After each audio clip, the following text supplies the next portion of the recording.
This podcast is brought to you by ConnectFirst Credit Union. And today I'm really excited for our third episode of What's Next Alberta. Today we're going to be shining the light on some exciting things happening in our city, in Calgary, and in our province in Alberta, and a story that many of us may know a little bit about, but we're going to dig in a little bit more into that right away with our special guest. But to start with, I just wanted to maybe set the table a little bit with a bit of a theme here. We're going to be talking about the power of leadership and the power leadership can have on driving change. And I just wanted to share a little bit of a personal story. My own story as a kid growing up. I shared in our first episode. I grew up in a household where my mother was an entrepreneur. In fact, I learned so much from my mom. I owe her so much around work ethic, around resilience and tenacity, and just this incredible courage that she had as an entrepreneur. I was working with her in her store, stocking shelves when I was 8 years old. I remember very early how important hard work is.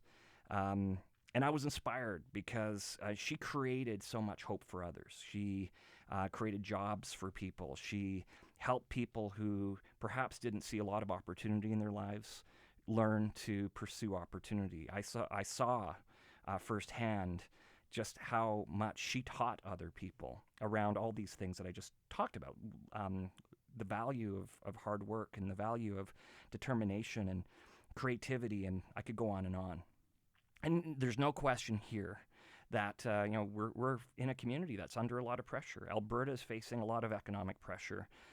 And it does remind me of that the same time when I was a kid growing up in Winnipeg, a society at that time that was going through a lot of pressure. And one of these most memorable stories that I have in my head is she was this entrepreneur who wanted not just to build her own business, she wanted to build the community around her.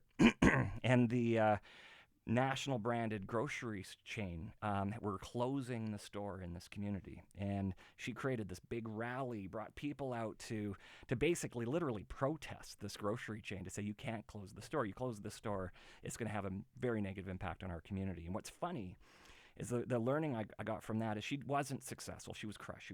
This store closed.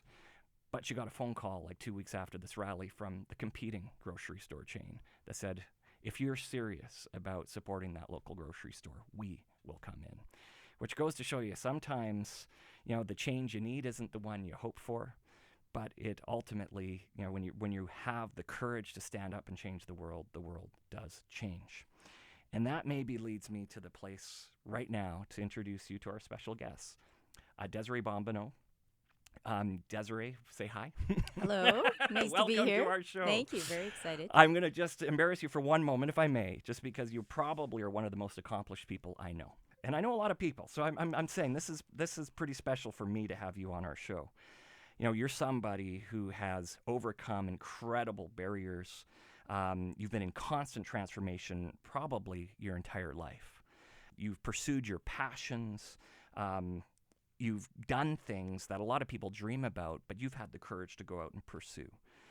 You're the CEO and Chief Disruption Officer of Surecall Contact Centers. You employ, I believe, at least 130 people, maybe closer to a couple hundred people. You also are CEO of Desirée Imports. We can talk a lot about that. That sounds like a fun business to be CEO of. You're the Vice Chair of the Calgary Chamber.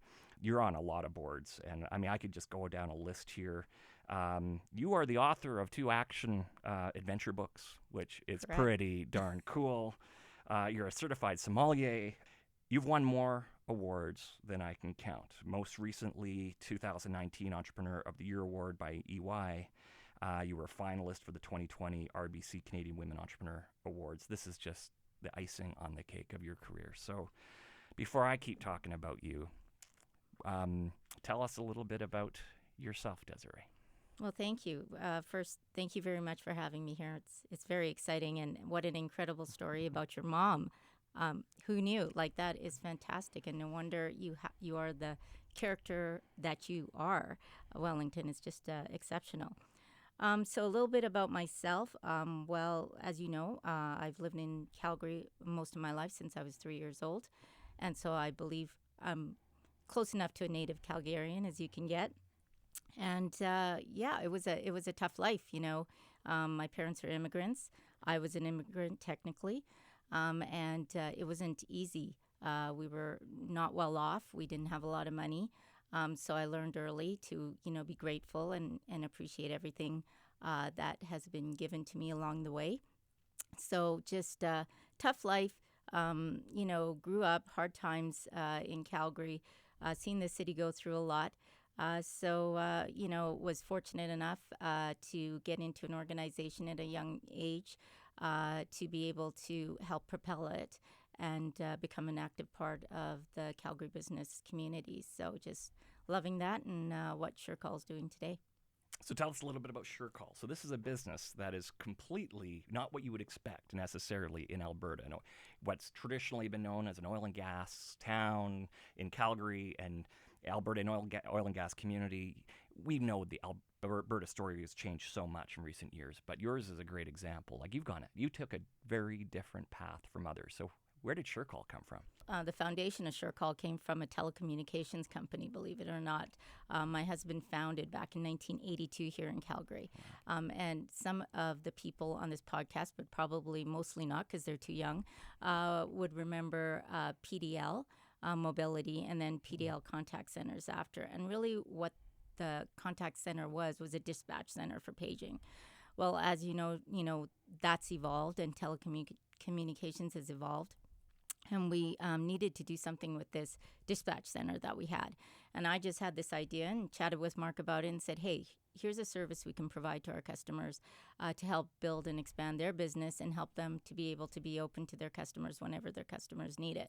So we opened an after-hours call center service. In 2010-11, I took a sabbatical, as you mentioned, wrote a couple of action adventure novels, really bad ones. Oh, I doubt they were bad. I doubt they were bad. So if you pick them up, just please don't picture me when you're reading them. And I came back, and I had a real sort of epiphany as to what business really means and what we're supposed to be doing with our businesses and what is the real purpose behind business. And I talked to Mark, and together we founded Surecall, and to use an overused word, we pivoted the entire organization. We reimagined what we could do with business, and we turned ourselves from a profit-driven business to a purpose-driven business. And now we utilize our business as a force for good in this community. And I think that's really the breakthrough that we've had, myself and my husband as founders of this business. Yeah, right on. Now, you employ hundreds of people in this province, which is pretty cool. And in other provinces across Canada. Right on. And you have customers all over the globe. That's right. We have global customers, and a lot of people wouldn't know that we actually deal with a lot of customers. Actually, the majority of our business is the United States and Europe right now. And we're moving into Australia, South Africa. So it's really interesting because when I talk to people about that in our business community, they go, really? We've never heard about you, right? And I said, no, you've heard us. You've just never seen us, right? Because we are answering for some of the largest entities in Alberta and around the world. That's pretty cool. So tell me a little bit more around, like, given this isn't necessarily a natural area for, the traditional Alberta economy, like when you were setting out and building this business, like what were some of the big hurdles you had to overcome? Oh, for sure in the early days, labor.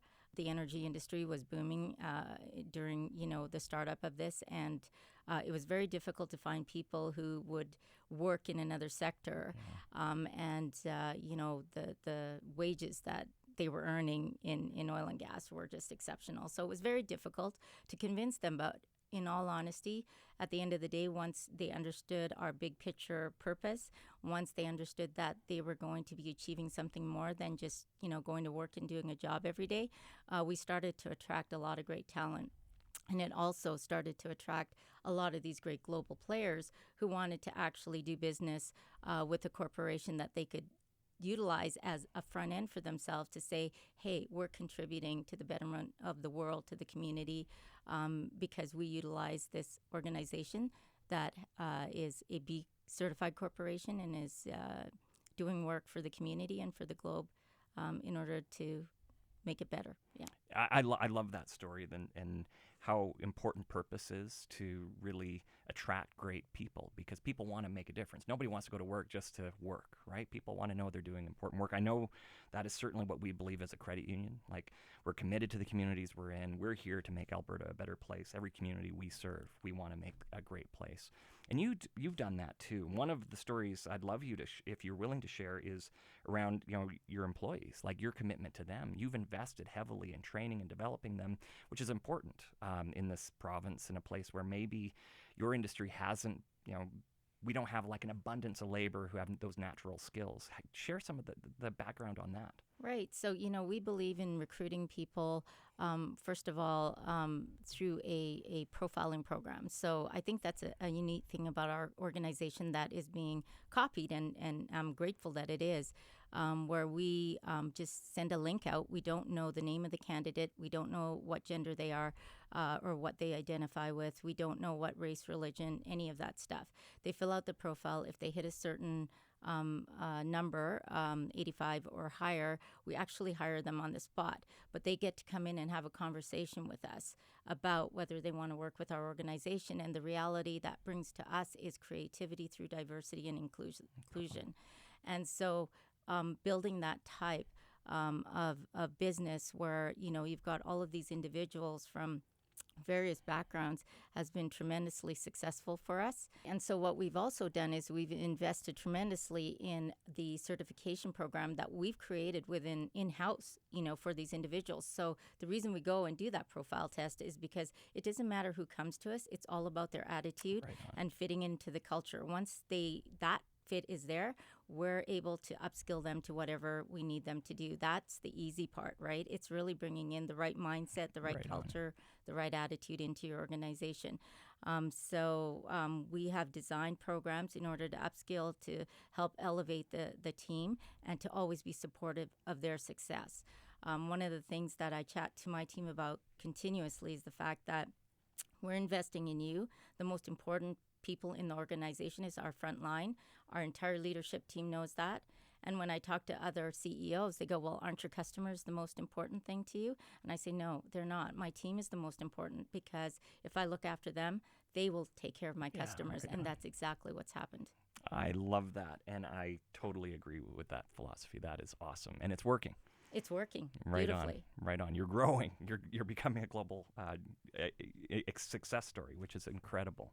But maybe we can bring the story a little bit back to you. Like, one of the things that we're hoping to do with this particular podcast is inspire those future leaders who are right now sitting at home wondering, do they have what it takes to go make something great happen, to build a business, to create a new future that isn't obvious right now with all the economic challenges we're facing as a province. So if you were to give advice to an entrepreneur on the street, dreaming of what you've done, what would you tell them? I would tell them that right now is the biggest opportunity that they will ever have. Like, when you think about what's going on globally and economically, there are so many pain points and so many problems to solve. Yeah. So I would say, think about those things, get creative, and then go for it. I mean, once you dip your toe into the entrepreneurial pool, you have no option but to dive in, because it's so much fun, right? A caveat on that is there's risk associated with everything. So, make sure you're monitoring your risk. Make sure that you have some good backing, some good funding, maybe through a great credit union, and then go for it. And, if you believe in your plan and you get buy-in from your team, it's going to happen. And so on that note, like, what would be some of the skills, like what makes a great entrepreneur, a great business leader, a great leader of change in your perspective? Well, I think it's really about, having that skill set to solve problems, right? Complex problems, and also to be able to have gratitude for the people around you and the team that you're building. You have to have a lot of patience, obviously. Everything's not going to happen overnight. But if it does, you have to be prepared to be able to scale up quickly and have an amazing amount of resilience. Because being an entrepreneur means that you're going to have highs, you're going to have lows, and you have to be able to take all of that, bad with the good. But it's perseverance and resilience that's going to build a sustainable entity at the end of the day. don't give up in the ninth inning is what I would say. Desiree, I have to say, I don't want this to sound like I'm bragging here. I know a lot of people. You might be one of the most well-connected people I've ever met. Who do you surround yourself with? Like, how have you built that network around you and how have you chosen those people? And is there rhyme or reason why you've done that or how you've done that? Well, I surround myself with other successful people and positive people. I think that's the most important piece is maybe not who to surround yourself with, but who not to surround yourself with. And when I think about, in my younger years and when I was struggling, I took a look at who I was hanging out with, and really it was the wrong people. It was the people that did not have the can-do mindset. It was the people that, didn't want to try just a little bit harder. So, I think, again, surround yourself with great people, good people, people who care. People are about making a difference and not, what they can get out of it. Yeah, right on. I love that. Now, the name of the podcast is What's Next Alberta, and certainly as a credit union, our values are about building the communities we're in, supporting our members to be as successful as possible. Now, you could have started your business anywhere. Why did you start it here? Because Alberta is to me, the center of entrepreneurialism. Like if you're going to look for a mecca in Canada, this is it. Unlike other places, we have gone through amazing challenges in this province, not just with the economy and the energy industry, but natural disasters, floods, fires, and continuous floods and fires year after year, and some of the things we've had to go through. It's been more than any other province, and yet we still come out, on top, being positive, persevering through those things. So when I think about the fact that Alberta's always been a contributor, and, we've never taken handouts. We've always done things for ourselves and made it happen here. If there's any place on the planet that I want to be during this challenging time that we're having, through times that we've never seen before, it's Calgary and it's Alberta. Right on. Now, I would be remiss if I didn't ask you about, I think, a passion you have around because you've started so many initiatives to really support gender parity in business and in enterprise, and I want to share a little bit about that story because you've done a lot of good work here. Yeah, gender parity is important. Women are 51% of the population on this planet. So, if I were to ask you, should 51% have equal share, equal pay, equal time, equal attention, equal education, I'm sure you would say yes. And so it's been this big sort of, challenge of mine to get out there and see what I could do to make a difference in that specific area. World Economic Forum, when you look at those numbers, adding women to your leadership team or to your board will actually increase the GDP of any community of the country. So why not, invest in that, equation? It's going to come out with positive, profitable outcomes. The other reason is because women don't get a fair shake, especially in underdeveloped and, developing communities, underserved communities. And so what I've done is, I spent some time down at Harvard creating a program called Hero Girls. And really, it is a program that educates females in underserved and developing communities in order to raise the prosperity, actually, of the entire community. And so we've seen this go to work. And it's been an incredible thing to watch these girls who have never had an opportunity to be educated, get educated, develop innovation projects, and it's really about empowering girls. And I put in the entrepreneurial piece of, you need to create an innovation project. And I went there in 2019 and watched 30 of these innovation projects launch in these small villages outside of Dang, Nepal.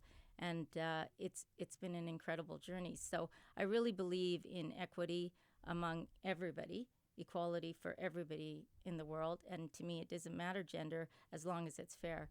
And so we need to do some work there, and I'm hoping that I'm helping. Right, and there's no question you are. Now, you've built a very successful business. you're actually having a big impact on changing the world, which I think a lot of leaders aspire to do. You're doing it. But you've also started a really fun business. So we got to talk about that for a minute too. So how did you get into the wine business, Desiree? Well, first of all, I'm an entrepreneur and I drink. And so I do enjoy wine. And as I was starting to collect wine and buying wine, it just made sense to me that I needed to be educated about what I was doing, right? So I became a sommelier, as you mentioned. And then, of course, as any entrepreneur will do, they'll go, I have this education. What else can I do with it? So really, I went, here's what I'd love to do. I'd love to go and see these wineries and visit more, learn more. Yeah. And eventually, I got convinced that I should be importing these wines into Alberta, so that everybody can share in some of these great explorations that I've had with wine. So that's what I'm doing with the wine business. We're importing really incredible wines out of France, out of Oregon, Canada, and it gives you an opportunity to see the world and what we're doing with wine. And what I love about that story is often people think, well, if I'm going to build a business, I have to go into something that is big or industrial or in your case telecom. What you've also proven is you can also go into a business you're passionate about, and if you're passionate about it, you can make that successful too. Absolutely, and I think it's almost the other way around. I don't think you should go into a business unless you're passionate about it. Love that. So, if you're not passionate about what you're doing, regardless if you're an entrepreneur or not, and maybe I'm going to get in trouble for saying this out loud, but you should be looking at your options, right, with regards to what you're doing with your life. And I think a lot of people during this pandemic are probably doing just that right now. So, getting closer to the end of our conversation here, and one question I'd be remiss if I didn't ask would be, you're on the ConnectFirst Credit Union sponsored podcast here. We're on a journey. We're trying to reimagine what a credit union could be like, what it should be, what it needs to be like for the 2020s if we're really going to have the impact that we need to help Alberta transform in the next decade, to help Alberta transition to the new economic realities. And we're on that journey right now. And we've got 4 really exciting credit unions coming together under a new roof, new brand. We're reimagining everything. What advice would you have for us? You've been in the business a long time. You've seen a lot of stuff out there. What would you tell me? Well, I think you have to differentiate yourself from the large institutions, which I think you already have, which, you guys are on the right path. I will tell you that I've had dealings with your organization already. I've had the pleasure of doing some banking with ConnectFirst, and I was utterly impressed by the fact that I felt like a person and not an account number. And that was really refreshing. And I think you guys are definitely on the right path. So continue doing what you're doing, but don't forget that culture is not something that you build and then leave alone. It's something that's evolving and ongoing. And really focus on your people and ensure that they understand, the importance of that relationship to the customer. I think you guys have it. What you want to do is build on that and expand on that. And like I said, focus on your people. They're going to help your customers grow. And by helping your customers grow, you guys are going to grow. I love it. So thank you. Great advice that we will be heeding. I promise you that. So Desiree, Alberta's under pressure, lots of stuff going on. What are your predictions for the next 5 or 10 years for our lovely province that we all love so much? Well, this is a very unfair question, Wellington, just simply because of the situation that we're currently in. But I really, truly believe that, Alberta, being the type of gritty sort of province that we are, we're going to come out of this and we're going to be good. So I think we're also going to learn a lot of lessons from this. I see already things changing with regards to what we're looking for in industry and sectors. Tech sectors never received a lot of support, certainly not while I've been in it, and we're seeing that change today. And I think we're really opening our eyes to what else is out there for Alberta. What else can we be great at? And there are so many things. So I think in the next 3 to 5 years, we're really going to see Alberta take the turn, and not necessarily away from energy, but to embrace everything that's available to us out there. Right on. I love it. Thank you so much, Desiree. Welcome. Any final thoughts or final words for our audience today? There's a couple of things. Yeah, I just want to tell everybody out there that right now is the time to say yes and to lead with love. And the reason I'm saying that is because if you know that there are struggling restaurants out there and you have the capacity to go out for dinner one night of the week or 7 nights of the week, right now, do it. Yeah. If you have some business expertise and somebody asks you to be on a podcast or somebody asks you to be on a webinar, say yes. Right. If you have the capacity to, as a lender, as a vendor, to have some latitude. If somebody can't pay rent, if somebody can't pay their invoice, and you have some flexibility there, do it. And the lead with love piece is that if you are a leader of a business, an organization, a team, or your family, think about moving away from the 30,000-foot level.